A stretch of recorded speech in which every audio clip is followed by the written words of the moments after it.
yang telah terjadi, tapi karena kelengahan dan kelalaian kita, maka sesungguhnya orang yang suka mengandai-andai itu adalah termasuk dari amalan syaitan.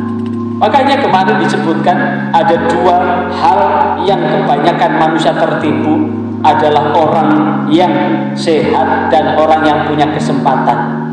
Karena itulah dengan kesehatan yang Allah berikan, alhamdulillah. Assalamualaikum warahmatullahi wabarakatuh.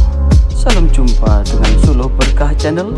Kali ini adalah liputan kegiatan bimbingan penyuluhan di Balai Pelayanan dan Rehabilitasi Sosial BMKS Dinas Sosial Provinsi Jawa Timur yang ada di Jalan Pahlawan 5 Sidoarjo. Sebelum Anda melanjutkan untuk nonton channel ini, jangan lupa subscribe, like, dan komen untuk keberlanjutan dari tali silaturahim kita melalui channel ini. Selamat menyaksikan. Alhamdulillah. Allahumma salli wa sallim wa barik ala sayyidina Muhammad wa ala alihi wa ashabi ajma'in wa ba'd. Yang saya hormati segenap pembina yang ada di Balai Pelayanan dan Rehabilitasi Sosial Penyandang Masalah Kesejahteraan Sosial atau PMKS Dinas Sosial Provinsi Jawa Timur yang ada di Jalan Pahlawan 5 Sidoarjo ini. Wabil khusus Pak Royo yang lama nggak ketemu, sehat selalu. Buat seluruh penerima manfaat atau klien dari PRS PMKS ini, hadirin yang berbahagia.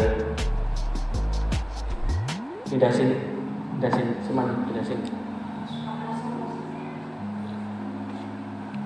Alhamdulillah, hari ini kita diberi kesehatan dan kesempatan sehingga kita bisa sholat zuhur berjamaah.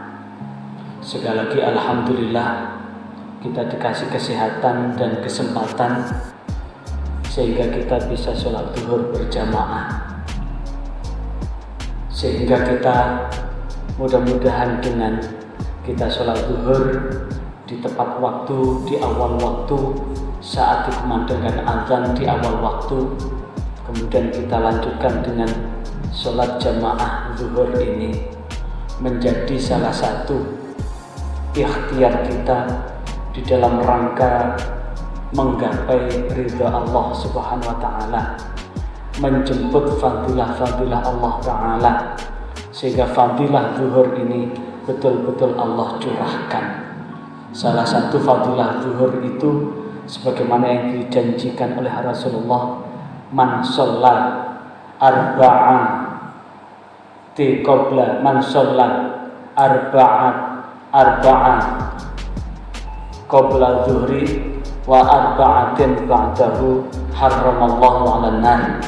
Siapa yang sholat sunnah 4 rakaat sebelum zuhur dan 4 rakaat sesudah zuhur, maka Allah akan mengharamkan jasad kita dari api neraka. Maka keistiqomahan, keajekan kita untuk sholat zuhur berjamaah seperti ini pun mudah-mudahan mengantarkan ridha Allah, hingga mudah-mudahan dengan ridha Allah, Allah betul-betul membebaskan kita dari ancaman api neraka.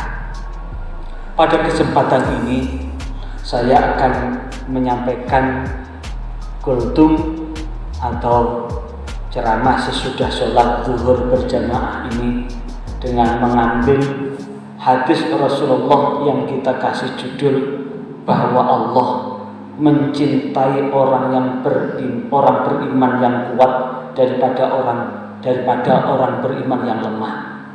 Sekali lagi, Allah mencintai orang beriman yang kokoh kuat daripada orang beriman yang lemah.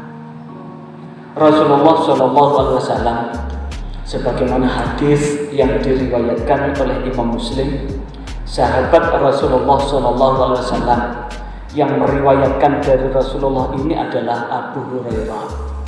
An Abi Hurairah radhiyallahu anhu, dari Abu Hurairah radhiyallahu anhu dia berkata, qala Rasulullah sallallahu alaihi wasallam, dan Rasulullah sallallahu alaihi wasallam bersabda, al-mu'minul qawiyyu, orang yang beriman orang beriman yang kuat. Sekali lagi, al-mu'min, orang beriman, al-qawi yang kuat, khairun, lebih baik, wa ahabbu, dan lebih dicintai ilallah oleh Allah, minal mu'min, daripada orang yang beriman, dhaif, yang lemah. Kenapa? Allah mencintai, memuliakan, lebih mencintai orang yang beriman yang kuat daripada orang beriman yang lemah. Karena orang beriman yang kuat adalah orang yang mampu menghadapi segala macam ujian dan cobaan. Tidak berarti kita menantang bala, musibah serta bencana, tidak. Tetap kita sadar bahwa la yukallifullahu nafsan illa wus'aha. Allah tidak akan memberi beban pada hambanya yang di luar batas kemampuannya, sehingga doa kita tetap mohon kepada Allah, ya Allah, janganlah Engkau beri kami ujian dan cobaan di luar batas kemampuan kami, karena sesungguhnya kami adalah hamba-hambamu yang lemah, hamba-hambamu yang rapuh. Di satu sisi ketika kita berdoa, tetap kita sadar bahwa kita ini tetap lemah di hadapan Allah.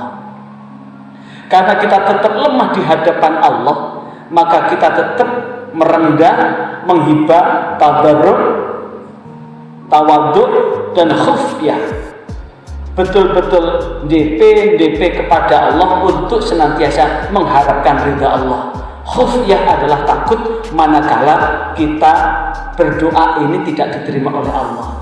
Tapi sekali lagi, dalam menghadapi kehidupan ini, tetap tegarlah, karena sesungguhnya orang-orang yang tegar inilah yang akan menjadi pemenang dalam kehidupan ini. Tetap dalam kondisi, tetap tatap masa depan hari esok dengan tegak dada. Dengan tegak dada itu berarti tetap menghadapi apapun yang ada di dalam kehidupan ini, apapun yang ada di hadapan kita. Karena apa? Wa fi kulli khairin, dan di masing-masing itu akan ada kebaikan.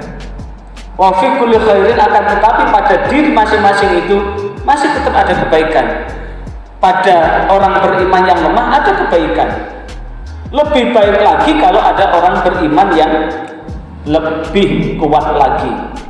Karena itulah Rasulullah memerintahkan ihris. Apa itu ihris? Berusahalah selalu untuk mengerjakan. Dari kata harosa, yahrusu, harsan, hirsan. Harosa, yahrisu, hirsan, menjaga.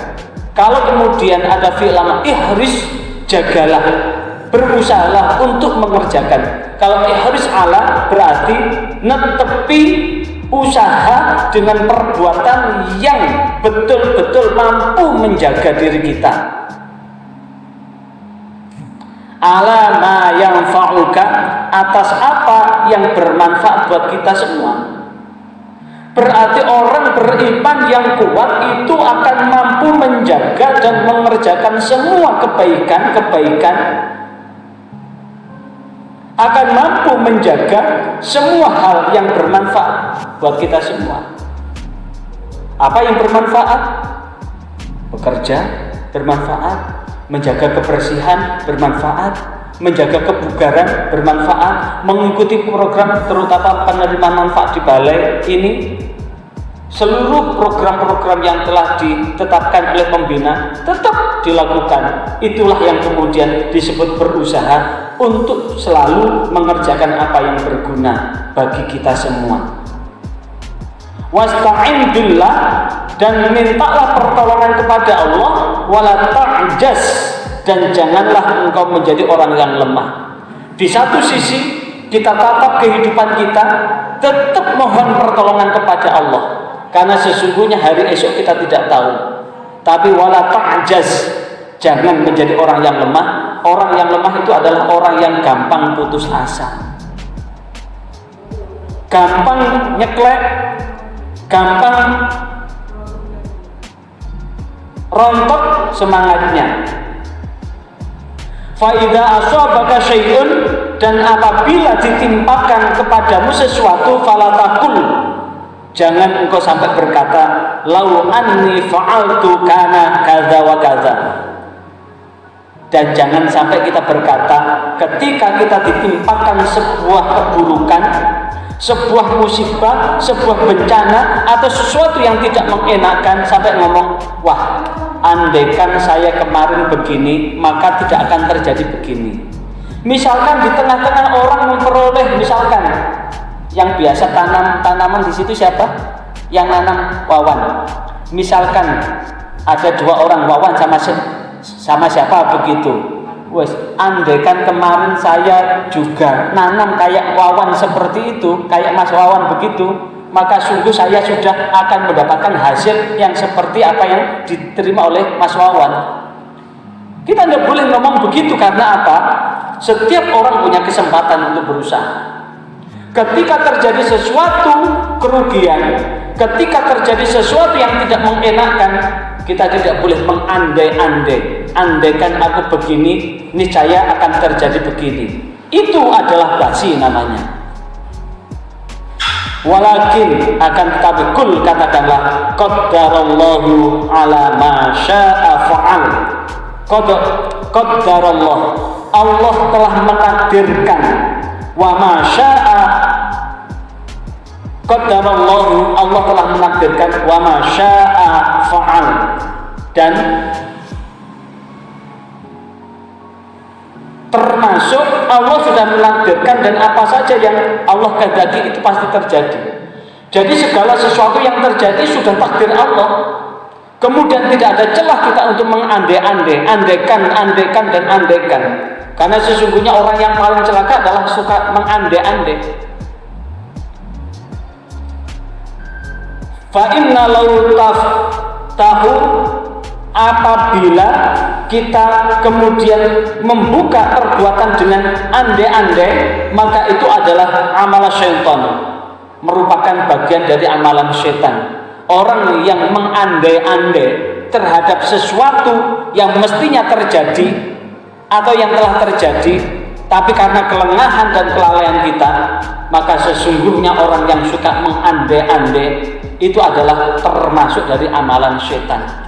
Makanya kemarin disebutkan ada 2 hal yang kebanyakan manusia tertipu, adalah orang yang sehat dan orang yang punya kesempatan. Karena itulah dengan kesehatan yang Allah berikan, alhamdulillah, kita bisa menjangkau Masjid Baitul Jannah ini untuk sholat zuhur berjamaah. Di waktu yang longgar kita, alhamdulillah, kita bisa menyisihkan waktu sibuk kita untuk menghadap dan memenuhi panggilan Allah, sehingga apa yang kita jalani ini mudah-mudahan menjadi bagian yang tak terpisahkan di dalam rangka menggapai ridha Allah Subhanahu wa taala. Maka mudah-mudahan dengan sedikit ini Allah membimbing kita di jalan yang benar, jalan yang Allah selamatkan hingga dunia dan akhirat kita senantiasa dijaga oleh Allah Subhanahu wa taala. A'udzu billahi minasyaitonir rajim. Bismillahirrahmanirrahim. Allahumma shalli wa sallim wa barik ala sayyidina Muhammad walhamdulillahi rabbil alamin. Ya Allah, Nabi-Mu telah bersabda bahwa Engkau lebih mencintai orang beriman yang kuat dibandingkan dengan orang yang lemah. Karena itulah ya Allah, bimbinglah kami semua untuk senantiasa menjaga diri kami dalam kebaikan, berusaha untuk selalu mengerjakan apa yang berguna bagi kami, dan kami mohon pertolongan kepadamu atas ujian, cobaan, musibah, bencana, bala serta bencana. Dan janganlah Engkau timpakan segala sesuatu di luar batas kemampuan kami, karena sesungguhnya kami akan lemah dalam menghadapi itu. Dan jangan Engkau jadikan kami orang yang lemah di dalam menatap masa depan kami. Karena itulah ya Allah, apabila ada sesuatu yang menimpa kami, maka janganlah kami suka mengandai-andai, tapi kami mampu menerima takdir-takdir kamu sesuai dengan apa yang Engkau kehendaki. Karena itulah ya Allah, takdirkanlah yang terbaik buat hidup dan kehidupan kami serta keluarga kami, agar kami senantiasa berada dalam jalan yang Engkau ridhai. Rabbana atina fid dunya hasanah wa fil akhirati hasanah wa qina adzabannar. Subhana rabbika rabbil izzati amma yasifun wa salamun alal mursalin walhamdulillahi rabbil alamin. Wassalamualaikum warahmatullahi